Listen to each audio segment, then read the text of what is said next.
بسم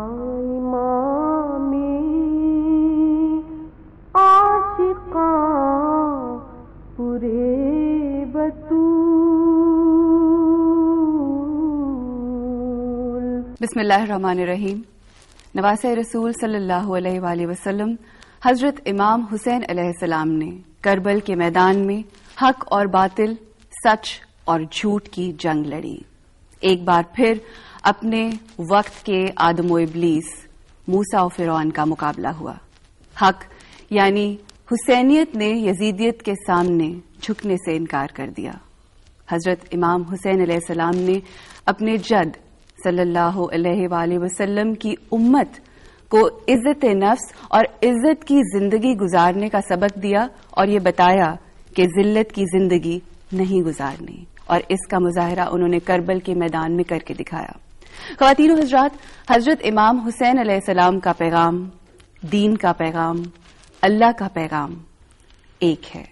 روح کربلا تھا انسانیت، حق کا ساتھ دینا، سچی بات کرنا، خدا اور خلق خدا کے حقوق کی ادائیگی، حلال اور حرام میں تمیز، درگزر، ظلم کے خلاف جنگ، عدل و انصاف، امن، صبر، استقامت، برداشت اور امر بالمعروف و نہی عن المنکر پر ڈٹے رہنا.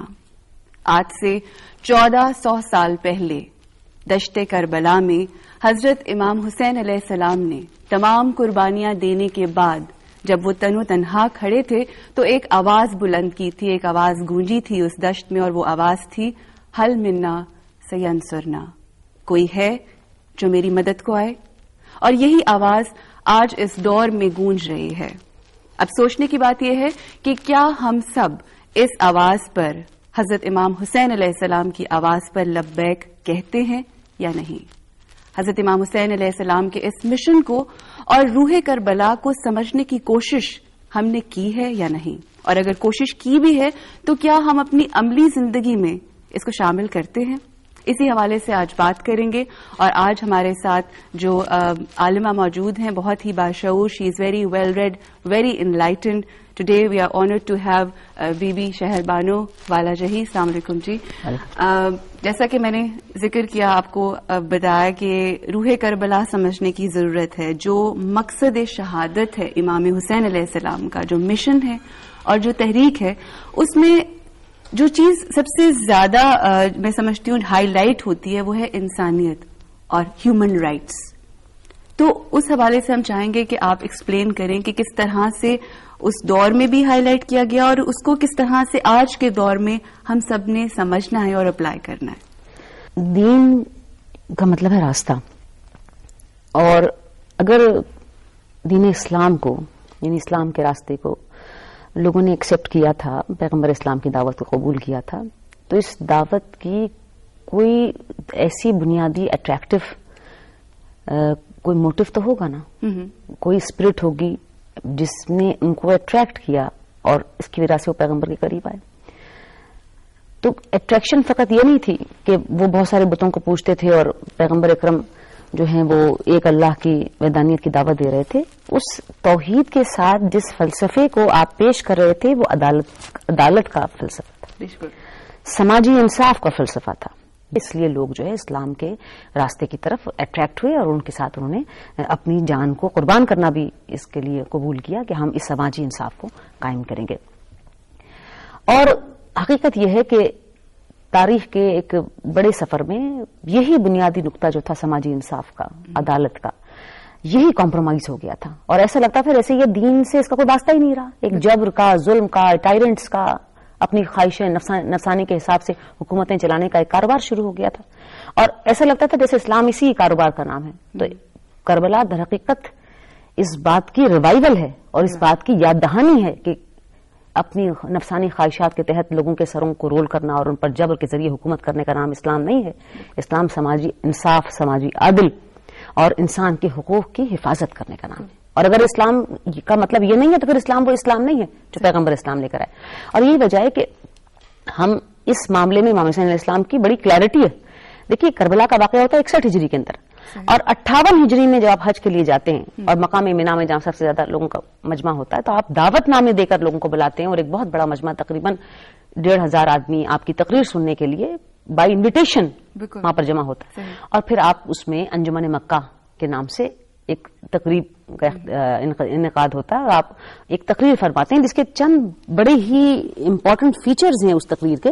آپ نے اس میں ارشاد فرمایا کہ میں صرف 3 یا 4 جملوں سے اس موومنٹ کی جسٹ کو آپ کے سامنے پیش کروں.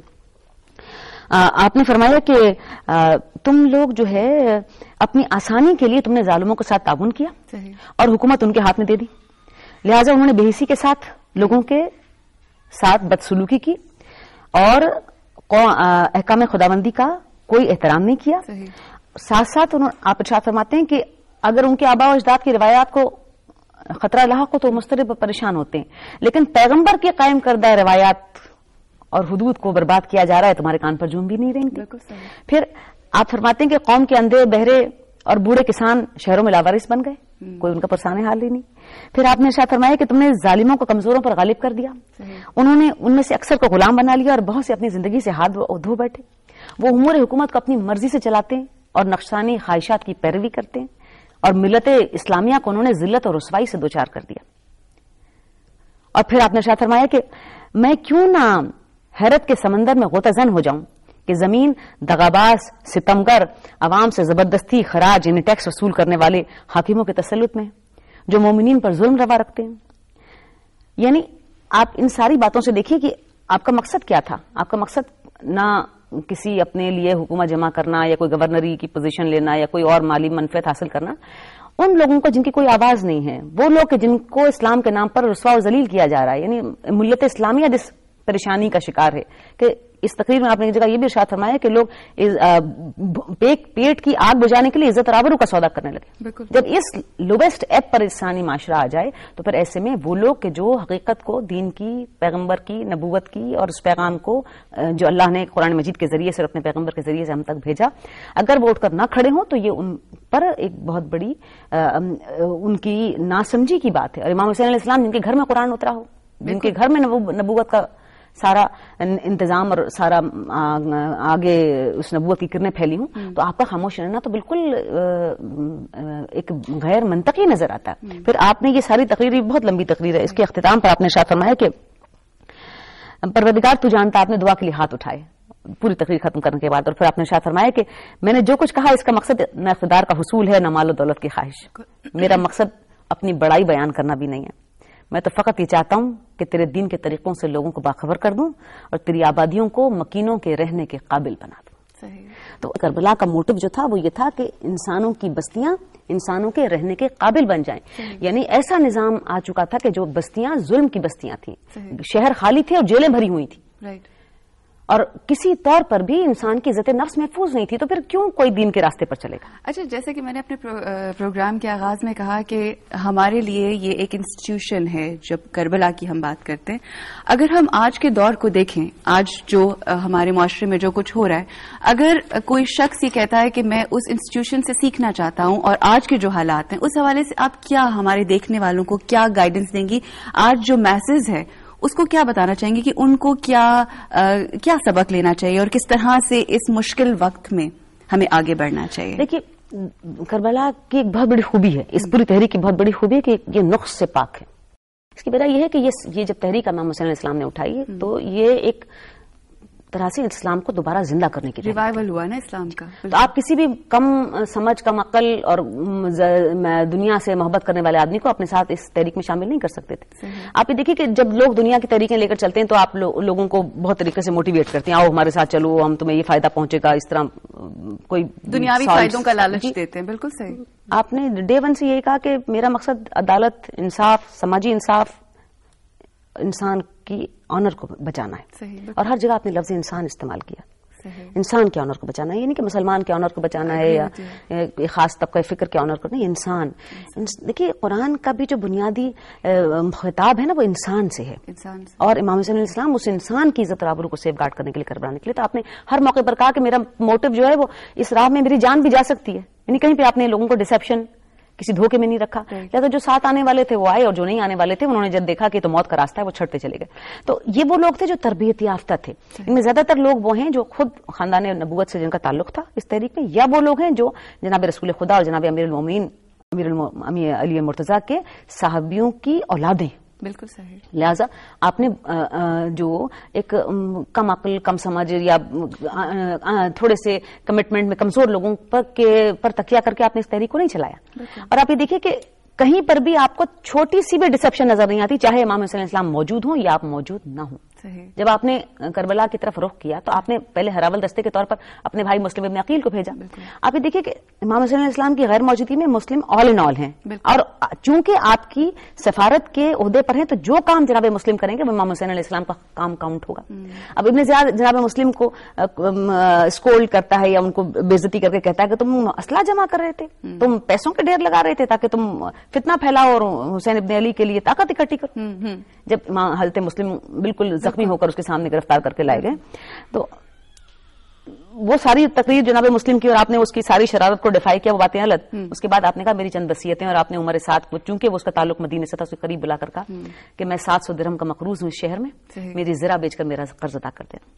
تو آپ یہ دیکھیے کہ کیریکٹر کے اگر دوسرے لوگ, اگر ہم دنیا کی تحریکوں کے ساتھ اس کا موازنہ کریں تو لوگ پہلے کیا سوچتے ہیں کہ مالی وسائل کو اکٹھا کریں, لوگوں کو بیوقوف بنائیں, کچھ اسلحہ جمع ہو جائے, کچھ اور ریسورسز جمع ہو جائیں, پھر نت نئی باتیں سامنے آتی ہیں. تو یہاں پہ پیغام یہ آتا ہے ان کا جو کردار رہا, جناب مسلم بن عقیل علیہ السلام کا جو کردار, کچھ بھی ہو جائے آپ کا کیریکٹر اور وہ جو سچائی اور ایمانداری ہے وہ کس اور کمٹمنٹ کس قدر ہے اس انسٹیٹیوشن کے ساتھ. اچھا, ابھی آپ نے ایک بات کہی جس میں آپ نے کہا کہ رائٹس, ہیومن رائٹس کے حوالے سے بھی بات ہوئی, اس کے علاوہ جبر نہیں ہے اسلام میں. بالکل نہیں, اسلام جبر کا پیغام نہیں دیتا. وہ چاہے ہم حضور پاک صلی اللہ علیہ وسلم کی زندگی دیکھیں, اس کے بعد جو ائمہ معصومین کی زندگی میں دیکھیں, اور خاص سب سے بڑی اگزامپل جو مجھے نظر آتی ہے وہ یہ کہ جب شب عاشور سارے ساتھی بیٹھے ہوئے تھے تو حضرت امام حسین علیہ السلام نے کہا کہ اگر تم اب بھی کوئی جانا چاہتے ہو تو بے شک چلے جاؤ, میں تمہیں بشارت دیتا ہوں جنت کی.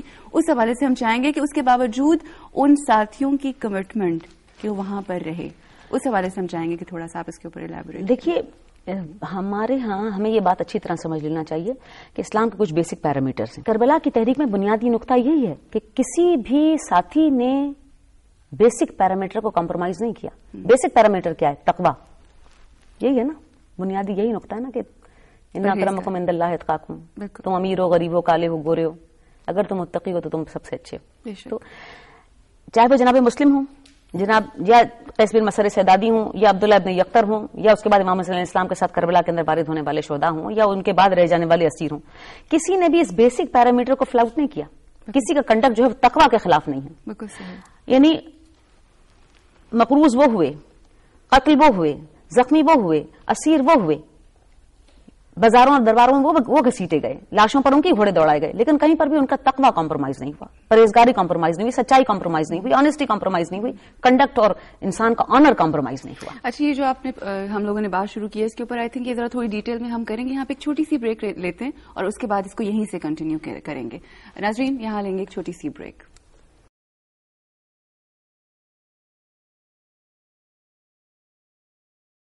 روح کربلا میں ایک بار پھر آپ کو خوش آمدید کہتے ہیں.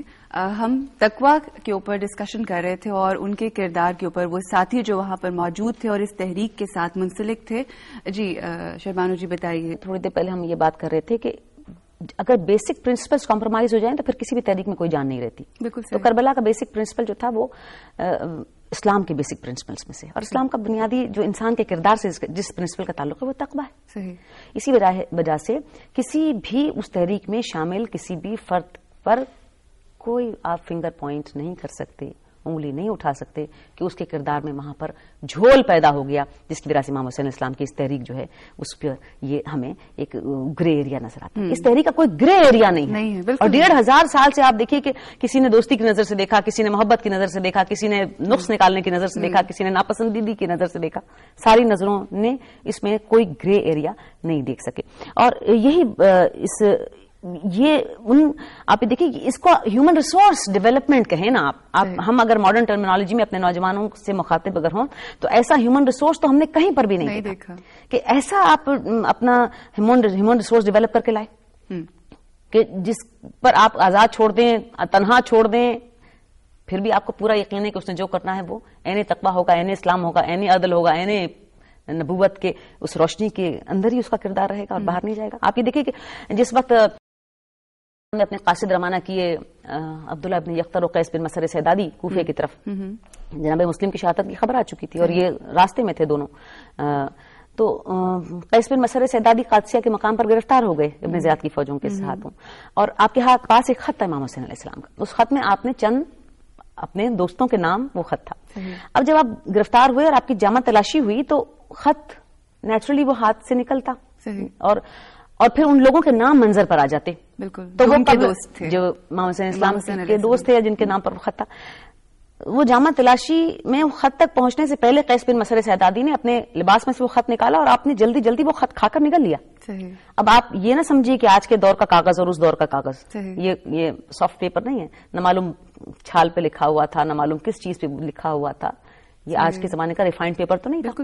جس چیز پہ وہ لکھا ہوا تھا قیس بن مسر سعدادی کی آپ یہ پرسنل انٹیگریٹی دیکھیں اور اپنے لیڈر کے ساتھ کمٹمنٹ دیکھیے. دیکھیے کمٹمنٹ کی بات ہے، آپ اپنے لیڈر کو اپنے تحریک کے اندر ڈیزرٹ کر دیں، اسے آپ چھوڑ کر بھاگ کھڑے ہو جائیں. بڑی بڑی تحریکیں اس لیے ناکام ہو گئیں کہ جو لیڈر تھے ان کے پیچھے جو مجمع تھا وہ بھاگ گیا. بالکل ایسا ہی ہے. قیس بن مسر سعدادی کے سامنے موت تھی، انہوں نے وہ خط کھا لیا تاکہ میں تو مارا جاؤں لیکن وہ چار جن کے نام پر وہ خط آیا وہ آشکار نہ ہو جائیں. بالکل صحیح. وہ ہیومن ریسورس محمد حسین اسلام کا وہ بینک جو ہے وہ انٹیکٹ رہے. اور پھر قیس بن مسر سعدادی کو قتل کر دیا گیا. اچھا، قتل کرنے سے پہلے کیا کہا ابن زیاد نے کہ چڑھو ممبر پر کوفے کے اندر لوگوں سے مخاطب کر کے کہو کہ وہ دھوکہ کرنے آ رہے ہیں، جھوٹ کا سارا انہوں نے تمہارے ساتھ یہ جتنی گفتگو وہ جھوٹی ہے اور وہ ایک ڈیسیٹ اور ڈسپشن نہیں. قیس بن مسر سعدادی ممبر پر کھڑے ہوئے، انہوں نے دیکھا کہ اس سے بڑا مجمع تو کہیں نہیں ملے گا، کمیونیکیشن اس سے بہتر کمیونیکیشن ہو ہی نہیں سکتی. انہوں نے کہا کہ میں قاصد حسین ابن علی ہوں اور میں ان کا پیغام تمہاری طرف لایا ہوں اور وہ تمہارے بلانے پر پہنچ رہے ہیں. کھڑے ہو جاؤ، اس ظالموں کو ہٹاؤ اور اپنے عزت اور آبرو کا تحفظ کرو. اس لیے امام حسین چلے اور تمہارا فرض ہے کہ تم ان کی امداد کرو. یہ قوت فیصلہ ایمان سے پیدا ہوتی ہے، تقویٰ سے پیدا ہوتی ہے، پرسنل انٹیگریٹی سے پیدا ہوتی ہے. اور پھر آپ یہ دیکھیں کہ جس وقت امام حسین علیہ السلام کربلا کی طرف جا رہے ہیں تو اب میں یہ نہیں کہوں گی کہ صرف بزرگ یا مڈل ایجڈ یا بوڑھے لوگوں کے اندر یہ تقویٰ اور ایمان اور یہ کمٹمنٹ تھی اور ان کے اندر یہ اپنے آنر، ہیومن آنر کا احساس تھا. آپ قصر بنی مقاتل کی منزل پر پہنچے، آپ کو تھوڑی سی گھوڑے پر آپ سوار تھے اور سواری چل رہی تھی، آپ کو تھوڑی دیر کے لیے نیند آئی، آپ تھوڑی سی غنودگی کے عالم میں ایک دم پھر آپ نے اس غنودگی سے آپ باہر نکلے اور آپ نے کہا انا للہ و انا الیہ راجعون. 3 بار آپ نے جملہ دہرایا. آپ کا بیٹا جناب علی اکبر جن کی عمر اس وقت فقط 18 سال ہے. آپ دیکھیں 18 سال کا بچہ ہمارے یہاں کیا ہوتا ہے، 10ویں 12ویں جماعت کے اندر ہوتا ہے یا او لیول اے لیول کر رہا ہوتا ہے اور اس کو ہم بہت ہی چائلڈش طریقے سے ہم اسے ٹریٹ کرتے ہیں. اس بیٹے نے اپنی سواری کو ایک بہت امپورٹنٹ بات ہے جسے کربلا کے تعلق سے ہمیں بہت سمجھنا چاہیے کہ والدین کی تابعداری، اللہ اکبر، اور ان کی عزت اور احترام جو کربلا نے ہمیں سکھائی، جو آج کے بچوں کو سیکھنے کی ضرورت ہے. امام حسین علیہ السلام نے وقت شہادت جب آپ تنہا رہ گئے اور آپ میدان کی طرف نکلے تو آپ نے کہا کہ میں نے پاک ہستی کا دودھ پیا اور پاک گود میں پرورش پائی. بے شک. اور پاک میرے آبا و اجداد تھے. ان میں سے کوئی بھی اس بات کو پر نہیں راضی ہوگا کہ میں عزت کی موت کے لیے ذلت کی زندگی کو قبول کر لوں. بالکل. یہ کہہ کر آپ نے تلوار نکالی. اب آپ نے کہا کس کا نام لیا؟ اپنی ماں اور اپنے باپ کا. بالکل. اور وہ بزرگ جن کی گودوں میں پرورش پائی اپنے نانا کا. پاک ہستی کا دودھ پیا، پاک گود میں پرورش پائی اور پاک میرے آبا و اجداد تھے. تو آپ نے تو پوری کربلا جسے اپنے ہاتھوں میں اٹھائی اور اپنے ماں اور باپ کے قدموں پر لے جا کر ڈھیر کر دی. یہ میرے ماں اور باپ کی وجہ سے آج کربلا ہوئی. بالکل. تو یہ ایک دیکھیے یہ ٹرینڈ ہے اور یہ فرما برداری، یہ احسان مندی. دیکھیے ربوبیت ماں باپ کرتے ہیں، رب اللہ ہے، ربوبیت ماں باپ کرتے ہیں. بالکل. وہ 18 سال کا بیٹا امام حسین علیہ السلام کا. آج کا ہمارا 18 سال کا بچہ بڑا جو ہے مینائل اس کی ایٹیٹیوڈ ہوتا ہے جو ہمارا ماحول بن گیا. اس بیٹے نے باپ کے منہ سے انا للہ و انا الیہ راجعون سنا تو اس کی سواری اپنے والد کی سواری سے پیچھے چل رہی تھی. اس نے گھوڑے کو تھوڑا سا آگے کیا اور والد کی سواری کے قریب لائے اور جملے سنے جناب علی اکبر کے. میں کہتی ہوں قربان جائیے ایسی اولاد پر اور دعا اور تمنا کرنی چاہیے پروردگار عالم کے امام حسین علیہ السلام کی اولاد، اور جس طرح آپ اپنے ماں باپ کی اولاد تھے ہمارے بچوں کو وہی رنگ عطا کر دے. اس بچے نے فرمایا کہ بابا خدا آپ کو رنج و غم کی صورت نہ دکھائے، یہ آپ نے اتنے عرصے سے انا للہ کیوں پڑھا؟ تو باپ نے کہا کہ علی اکبر تھوڑی دیر کے لیے سواری پر میری آنکھ میں نیند آئی اور میں نے دیکھا کہ خواب کی کیفیت سی مجھ پہ طاری ہوئی. میں نے دیکھا کہ سوار میرے قریب سے گزر رہا ہے جو کہتا ہے کہ لوگ فاصلے طے کر رہے ہیں اور موت ان کے تعاقب میں، اور بیٹا ہمیں موت کی خبر دی گئی ہے. تو بیٹے نے پوچھا کہ بابا کیا ہم حق پر نہیں؟ تو محمد صلی اللہ علیہ وسلم نے ارشاد فرمایا کہ اگر ہم حق پر نہ ہوں گے تو کون حق پر ہوگا؟ تو جناب علی اکبر نے فوراً جواب دیا بابا اگر ہم حق پر ہیں تو ہمیں اس بات کا کیا خوف ہے کہ موت ہم پر آ پڑے یا ہم موت پر کی طرف چلے جائیں. آپ یہ دیکھیے کہ یہ کمٹمنٹ ہے. اس کے علاوہ مومن کی زندگی میں بالکل زندگی صرف زندہ رہنے کا، روز اور شب اٹھنے اور کھانے پینے کا اور وقت گزارنے کا نام نہیں ہے. اس کا ایک بہت ہائی آئیڈیل ہے، اور وہ یہ کہ آپ اپنے نصب العین اپنے مشن اسٹیٹمنٹ کو اچیو کریں، اور اس کے لیے اگر موت بھی اس راہ میں آتی ہے تو اس کا کیا فرق پڑتا ہے. امام حسین علیہ السلام نے اپنے بیٹے کے منہ سے وہ جملہ سنا جو آپ کے والد کا جملہ تھا. صحیح. جناب امیر المومنین ارشاد فرمایا کرتے تھے کہ جس طرح بچہ اپنی ماں کے دودھ سے محبت کرتا ہے اس طرح میں اپنی موت سے محبت کرتا ہوں. تو آپ نے اپنے بیٹے جس کا نام علی تھا تو اس کے منہ سے بھی جملہ سنا کہ ہم موت پر جا پڑے یا موت ہم پر آ پڑے، اگر ہم حق پر راستے حق پر اگر ہیں تو آپ نے بیٹے کو دعائیں خیر دی. آپ نے زندگی کی دعا نہیں دی اپنے بیٹے کو، آپ نے خیر کی دعا دی. اور پھر آپ یہ دیکھیں کہ کمٹمنٹ کی لیول، اور پھر آنر اور ڈگنیٹی، ہیومن ڈگنیٹی، اور جس مقصد کے لیے آپ چلے جسے آپ سماجی عدل انصاف اور دوسرے انسان جو اٹھ کر کھڑے نہیں ہو سکتے، جو بول نہیں سکتے، جو اپنے لیے لڑ نہیں سکتے، جب آپ ان کے لیے اٹھ کر کھڑے ہوتے ہیں تو پھر آپ کو کسی قسم کے جھول نہیں ہوتا آپ کے کیریکٹر کے اندر.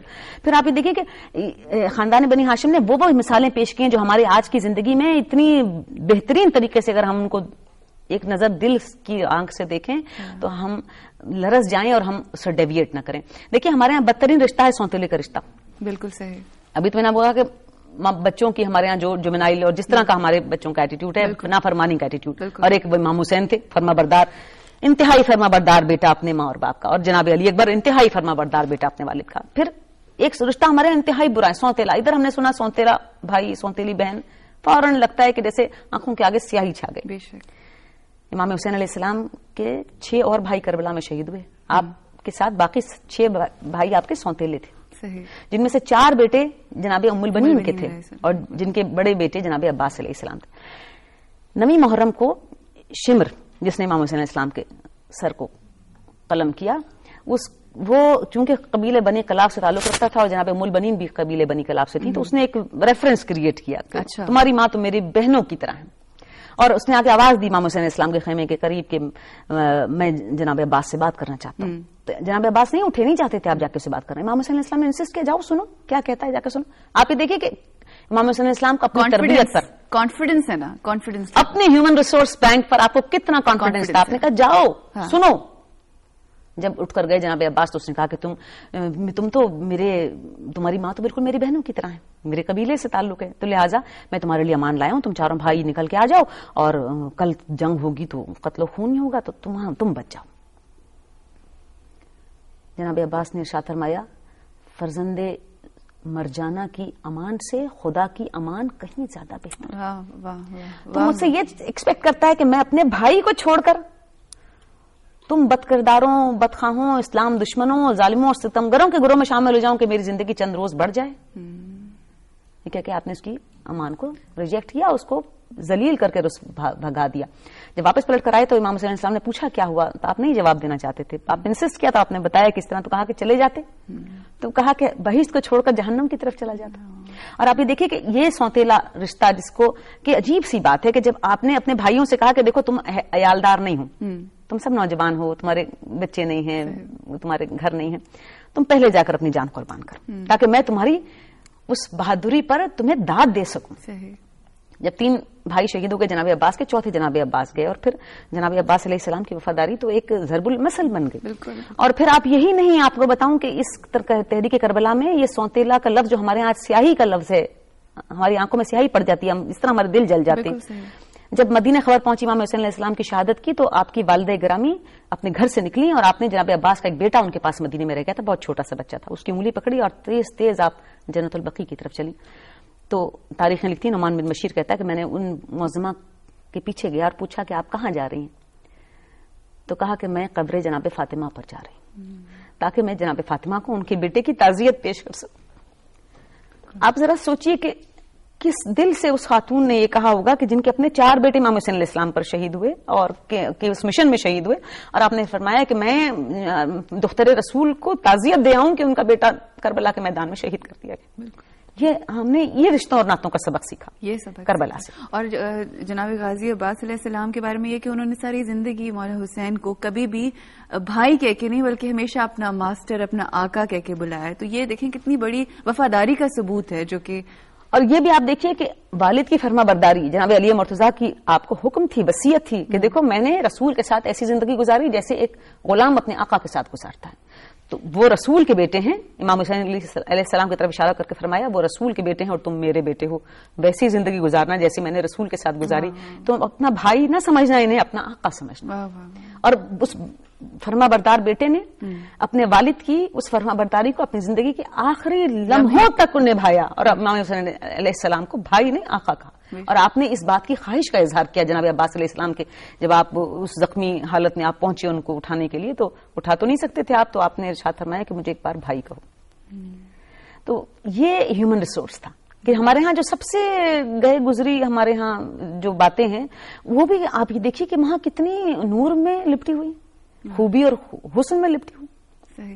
اچھا، ان باتوں میں جب ہم مزید کربلا کے حوالے سے بات کرتے ہیں، اور جب خاص طور پہ کیونکہ ہمارا فوکس یہی ہے کہ ہم کربلا سے جو سبق ہے وہ لے سکیں، تو ایک چیز جب ہم دیکھتے ہیں کہ جناب حر علیہ السلام نے جب ان ہستیوں کو دیکھا اور ان کے مشن کو دیکھا، ان کی تحریک کو دیکھا، تو ان کی طرف انکلینیشن ہوئی.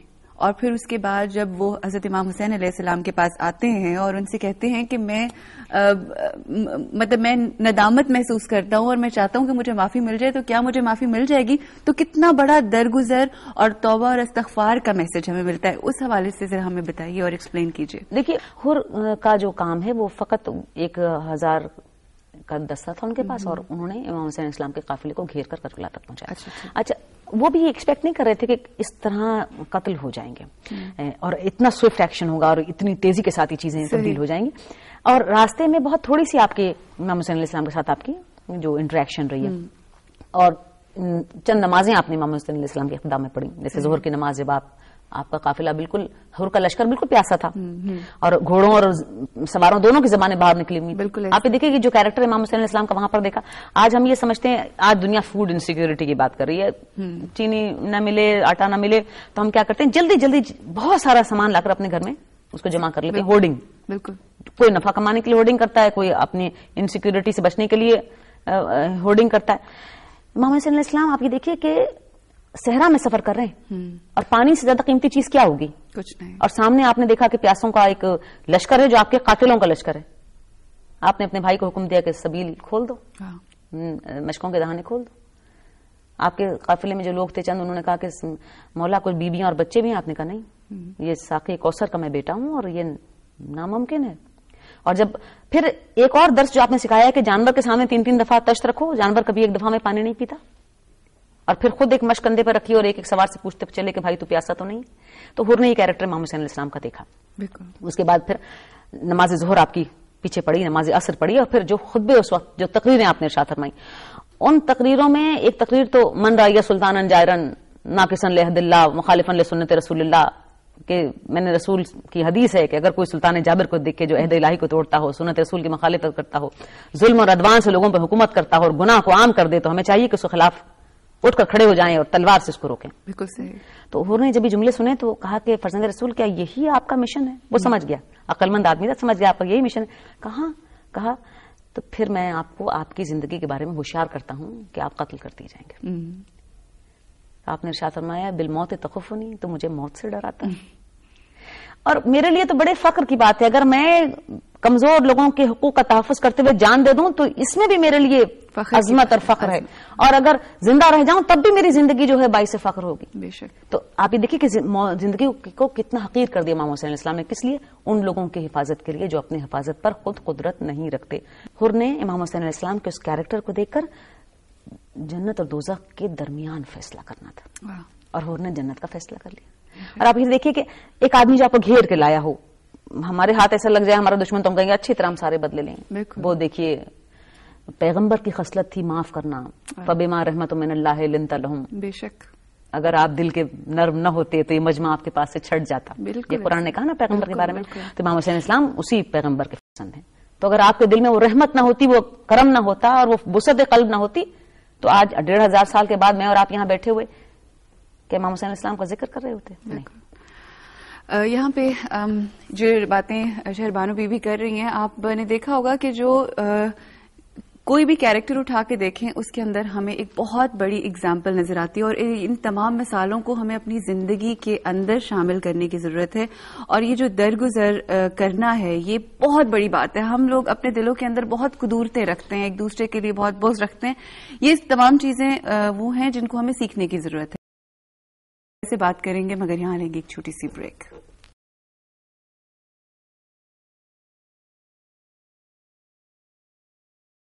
ایک بار پھر آپ کو روح کربلا میں خوش آمدید کہتے ہیں. آج اپنے اس پروگرام میں ہم شہادت اور مقصد شہادت کے حوالے سے بات کر رہے ہیں, اور ہمارے ساتھ موجود ہیں بی بی شہربانو. اچھا, اب وہاں پر مختلف کربلا میں ہم کیریکٹرز کے حوالے سے بات کر رہے ہیں, اور لیول آف کمٹمنٹ جو ان کا رہا انسٹیٹیوشن آف اسلام کے ساتھ اور حضرت امام حسین علیہ السلام کے ساتھ.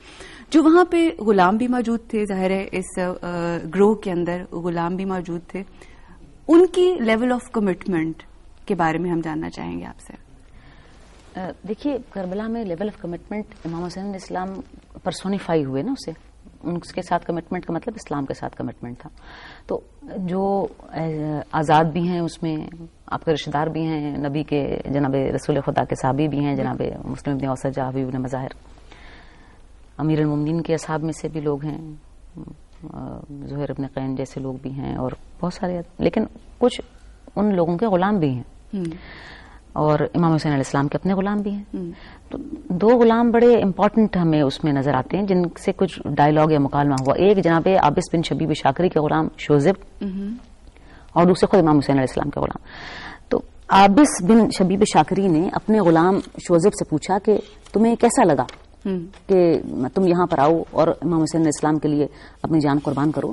تو اس نے کہا کہ مجھے اس سے زیادہ سعادت مندی کی کوئی چیز ہی نظر نہ آئی کہ میری جیسے آدمی کی جو بالکل بیکار سی زندگی تھی غلام کی, وہ اتنے بڑے کام کے لیے اور اتنے بڑے مقصد کے لیے میں اس کو قربان کرنے کے لیے آپ کی میت میں پہنچ گیا. میں آپ کا شکریہ ادا کرتا ہوں کہ آپ نے مجھے موقع دیا کہ آپ امام حسین علیہ السلام کے اس لشکر میں آپ نے مجھے شامل کیا. دوسرے جناب امام حسین علیہ السلام کے غلام تھے جون. اچھا, جون کو امام حسین علیہ السلام نے کہا کہ دیکھو, اب تک تم ہمارے پاس تو اس لیے آئے تھے نا کہ ہم تمہیں پروٹیکٹ کریں, تم آرام سے رہو, تمہارا غذا کا خیال رکھیں, تمہیں حوادث زمانہ سے بچائیں. اب تک ہم نے اپنا فرض پورا کیا, اب ہم مرنے کے لیے طرف چلے, اور ہم اب یہ کام نہیں کر سکیں گے, تو میں تمہیں آزاد کرتا ہوں کہ جہاں چاہو تم چلے جاؤ. تو اس پر جون نے جواب دیا کہ جب تک حالات اچھے تھے تو میں نے وہ ساری آسائشیں آپ کی موجودگی میں اختیار کی اور ان سے فائدہ اٹھایا, اور جب مصائب آپ پر پڑیں تو کیا میں آپ کو اس وقت چھوڑ کر چلا جاؤں. پھر جناب جون نے کہا کہ کیونکہ میں سیاہ فام ہوں تو کیا آپ یہ پسند نہیں کر رہے کہ ایک سیاہ فام غلام آپ کی اس عظیم شہادت میں شامل ہو جائے, میرا سیاہ خون آپ کے خوشبودار خون کے ساتھ مل جائے.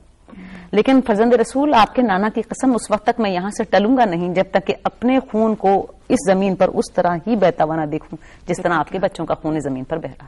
کیا بات ہے. تو آپ یہ دیکھیے کہ غلام کو تو آزادی چاہیے نا, وہ ایک سلیوری کا جو سسٹم تھا عرب میں, آزادی چاہیے.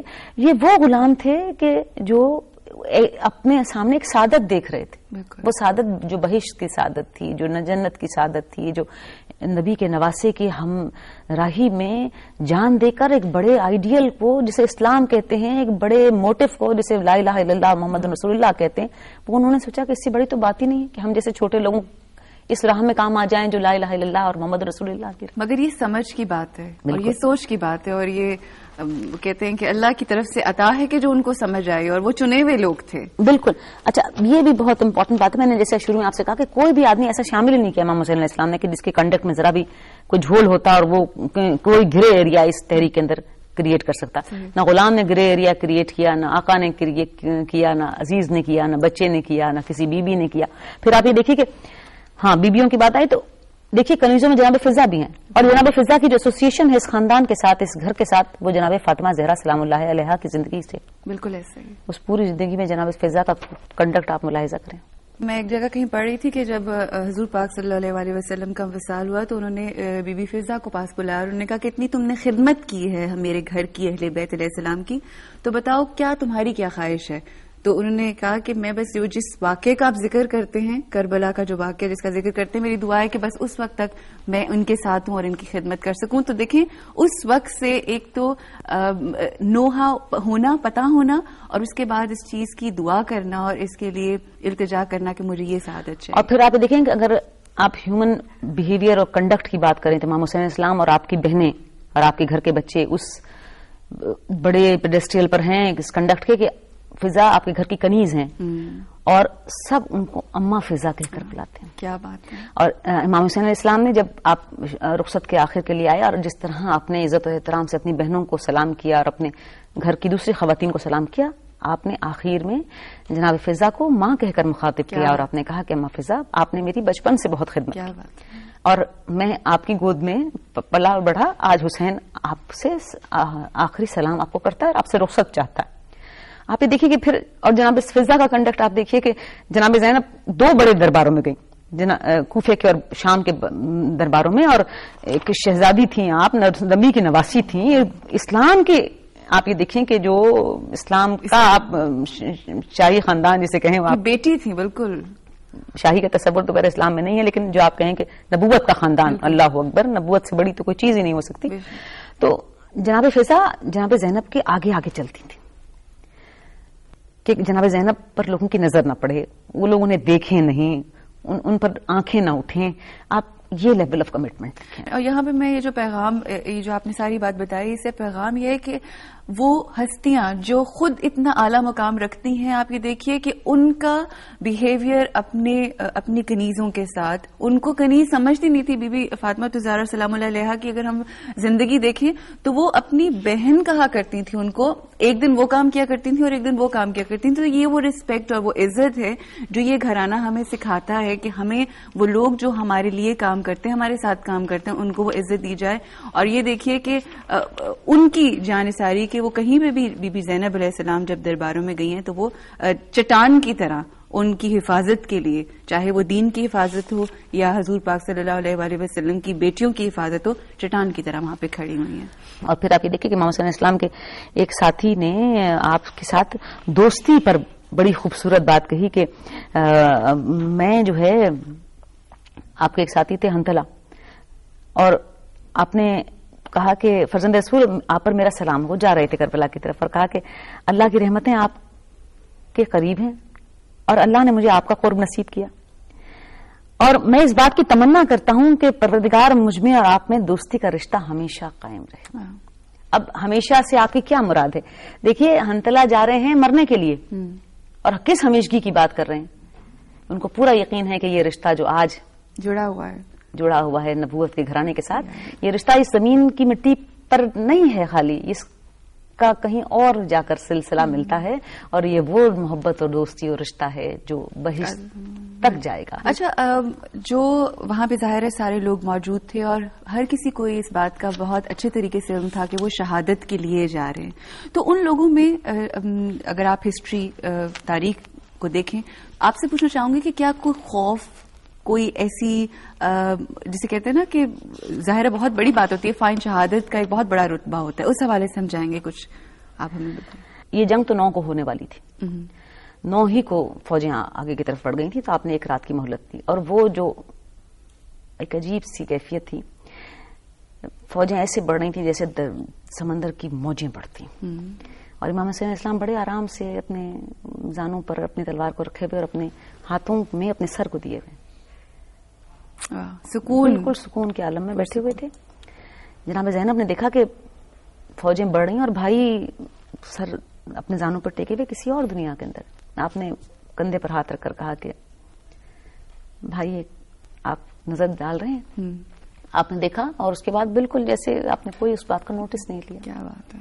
اور آپ نے ایک دوسرے دنیا سے بات کی، کہا کہ بہن میں نے نانا سے میری ملاقات ہو رہی تھی، اور میں نانا کے انقریب پہنچنے والا ہوں. آگ اٹھے اور پھر آپ نے اپنے بھائی کو جناب عباس کو بھیجا اور کہا کہ مہلت لے کر آؤ, ہم ایک رات کی مہلت عبادت الہی کریں گے. اس رات بھی آپ نے دیا بجھا دیا اور کہا کہ آج تک جو میرے ساتھ ہے میں اسے جنت کی بشارت دیتا ہوں, قبول کی میں نے تمہاری خدمتیں, چلے جاؤ, یہ میرے خون کے پیاسے ہیں اور اس کے بغیر یہ معاملہ ٹلے گا نہیں. کوئی نہیں اٹھا, آپ نے چراغ بند کر دیا کہ روشنی میں شاید تمہاری شکلیں میں دیکھ لوں گا تو تم شرمندہ ہوتے ہو. چراغ دوبارہ جلایا تو سارے کے سارے بیٹھے ہوئے تھے. پھر آپ یہ دیکھیں کہ اس شب عاشور جناب امام حسین علیہ السلام کے دو اصحاب ہیں, ایک بریر حمدانی اور ایک عبد الرحمان بن عبد ربا.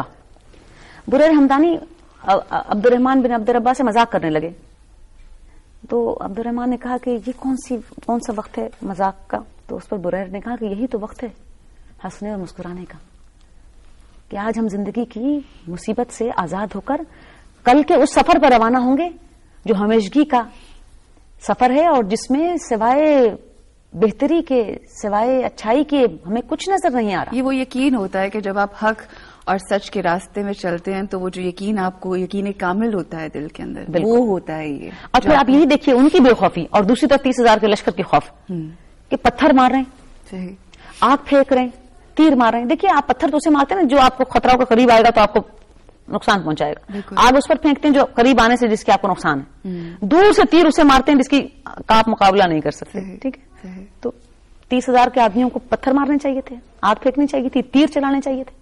اچھا, جب ہم دیکھتے ہیں واقع کربلا اور جو یہاں پہ ساتھی موجود تھے اس میں ہیومن جو آپ کا آنر اور جو ڈگنیٹی تھی اس کی جو مثال ہم دیکھتے ہیں, کیا یہ مثال صرف ہمیں کربلا تک ہی نظر آتی ہے اس کے بعد بھی اس کے ریپل ایفیکٹس نظر آتے ہیں؟ تو دیکھیے کربلا جو ہے ایک مومنٹل چیز نہیں ہے کہ مومنٹ کے اندر وہ ہو گئی اور ختم ہو گئی. اس کا تو ریپل ایفیکٹ ہے اور قیامت تک اس کا ریپل ایفیکٹ ٹریول کرتا رہے گا. جہاں پر بھی ظلم ہوگا, جہاں پر بھی سماجی عدل کو وائلیٹ کیا جائے گا, جہاں بھی ہیومن ڈگنیٹی کمپرومائز ہوگی وہاں ہمیں کربلا یاد آئے گی.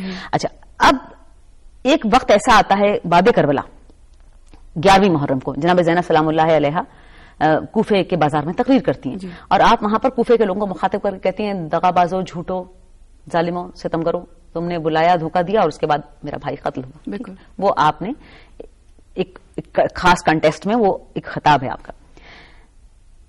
یہ ایک بہت مس انڈرسٹینڈنگ ہے کہ کوفے میں سارے شاید دغا باز جھوٹے لوگ رہتے تھے. ایسا نہیں ہے. کوفے کی آبادی مختلف سیکشنز پر ڈیوائیڈڈ ہے. دیکھیے ایک گروہ کوفے کے لوگوں کا وہ تھا جو امام حسین علیہ السلام کے ساتھ لشکر میں شامل تھا, حبیب نے مذاہب, بالکل بالکل. پھر جو کچھ جناب مسلم کے ساتھ قتل ہوئے, ہانی ابن عروہ, اور کچھ ایسے تھے جن کو اس میں بھی قید بھی کر دیا گیا تھا. ابن زیاد نے جب کوفے کا کنٹرول سنبھالا, گورنر بنا آ کر اس نے جو ظلم اپنا اور چاروں طرف سے کرفیو لگائے اور فوجوں کے ذریعے سے لوگوں کو پک کیا, تو کم از کم تاریخیں کہتی ہیں 12,000 آدمی اس نے جیلوں میں ڈال دیا. وہ یہ 12,000 آدمی تھے جو اس بات کی کمٹمنٹ رکھتے تھے کہ امام حسین علیہ السلام آئیں گے تو ہم اس بنی امیہ کے ساتھ ہوں گے. اچھا, یہ 12,000 آدمی جیل میں ہے. اچھا, جو کچھ بچ گئے, چھپ گئے, انہوں نے کربلا تک ان کی وہاں پر شہادت لکھی ہوئی تھی, وہ کربلا پہنچ گئے. اچھا, باقی ایک بڑی لاٹ تھی جسے ہم عوام الناس کہتے ہیں, جن کی محبتیں تو خاندان رسالت کے ساتھ تھی, لیکن ان کے اندر یہ کیپیسٹی نہیں تھی کہ وہ اپنے گھر کو جلتا ہوا دیکھتے, اپنے بچوں کو قتل ہوتا ہوا دیکھتے, اپنے سر کٹاتے. عوام کی لیول آف کمٹمنٹ ہمیشہ بہت لو لیول کی ہوتی ہے. اور چوتھا گروپ وہ تھا جسے آپ خارجیوں کی اولادیں کہیں, جو نہروان میں جناب امیر کے ہاتھوں اسلام کے اس فتنے کو جو آپ نے دبایا تو وہ ایک زخ کھا چکے تھے. لیکن آپ یہ دیکھیے کہ یہ واحد ہی شاید دنیا کی تحریک ہو کہ جس میں وہ لوگ جو جیلوں میں موجود تھے جب وہ چھوٹے تو انہیں پتا چلا کہ نبی کی بیٹی ہمیں دھوکے باز کہہ کر گئی ہے, ستمگر دغاباز کہہ کر گئی ہے.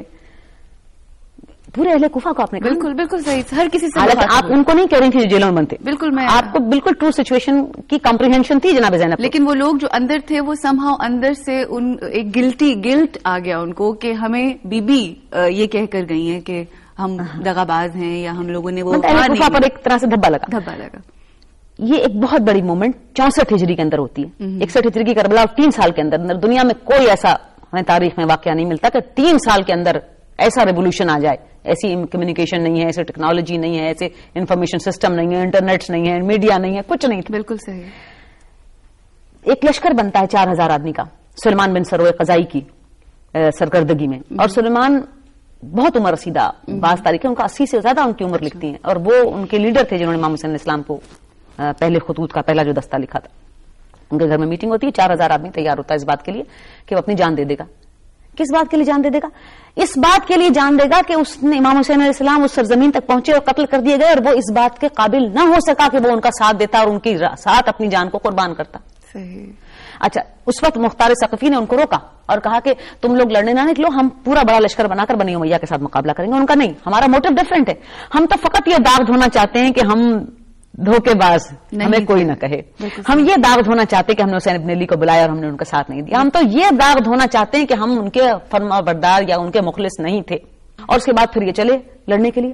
اب سامنے 50,000 کا لشکر آیا شام سے ان کے مقابلے پر. 4,000 آدمی کہاں اور 50,000 آدمی کہاں. ان میں سے صرف 5 یا 6 آدمی زخمی ہو کر واپس آئے، باقی سب. اب یہ دیکھیں، یہ لیول آف کمٹمنٹ ہے. یہ ریپینٹرز کی اس کو موومنٹ کہتے ہیں، توابین کی موومنٹ کہتے ہیں. میں نے تاریخ انسان میں کبھی ایسا نہیں دیکھا کہ واقعے کے گزرنے کے بعد اس کے بچنے والے لوگ جو اس میں پارٹیسپیٹ نہ کر سکے وہ اس طرح ریپینٹ کریں کہ ہمارا لیڈر قتل کر دیا گیا اور ہم کچھ نہیں کر سکے. ہم کچھ نہ کر سکے. کیا بات ہے. تو انہوں نے وہ فقط 1 پوائنٹ ایجنڈا پہ آئے تھے. وہ ریپینٹرز و توابین صرف 1 پوائنٹ ایجنڈا پہ آئے تھے. وہ 1 پوائنٹ ایجنڈا یہ تھا کہ ہم جھوٹے نہیں ہیں، ہم دھوکے باز نہیں ہیں، ہم دغاباز نہیں تھے، اور ہم اگر آج اپنی جان امام حسین علیہ السلام کے نام پر دے سکتے ہیں تو کل ہم اگر وہ موجود ہوتے تو کیا ہم اپنی جان کو بچا کر بھاگ دیتے. آج تو موجود نہیں ہے. ان کی غیر موجودگی میں اگر ہم جان دے سکتے ہیں تو ان کی موجودگی میں تو ہم جان کبھی بھی بچا کر نہ بھاگتے. ان میں سے کسی کا موٹو نہ حکومت حاصل کرنا تھا، نہ گورنری تھا، نہ کوئی اور موٹو بھی نہیں تھا.